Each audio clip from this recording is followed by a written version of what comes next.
National Coalition Against Domestic Violence, nearly 20 people per minute are physically abused by an intimate partner in the United States every day. And it's a startling statistic, but it's one that hits home for a local woman. Melissa Williams spent 12 years in an abusive marriage, and she says divorce saved her life. When he would pull up at the house, my kids would be like, we was in the army, you know, like we got to salute and stand still and do this.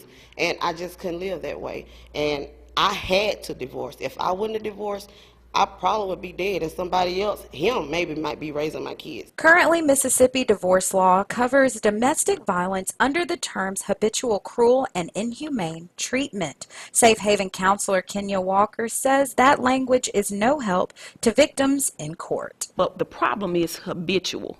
It's harder to prove it that the domestic violence is actually taking place if they're going to use the word habitual, because see, domestic violence doesn't always mean in the physical abuse aspect. Psychological abuse and emotional abuse falls under the definition of domestic violence, which can be a little bit harder to prove if you're going to use the term habitual. The reason why I didn't want to leave is because he took care of me, and I thought maybe I didn't want nobody else to get that.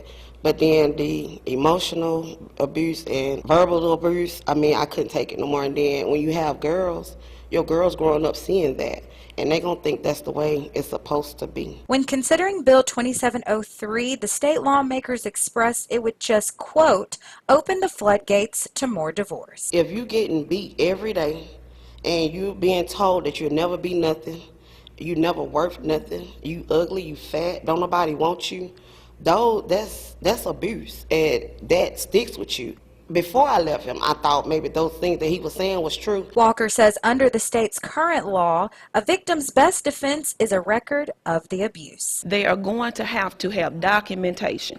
If you're in a domestic violence, make sure that you're going to the ER, getting reports from the doctors, filing a, let's say, a police report. Start your paper trail, because no documentation indicates that it didn't happen.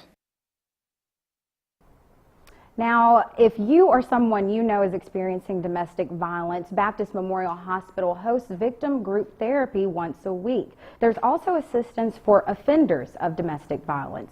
For more information, visit our website, wcbi.com.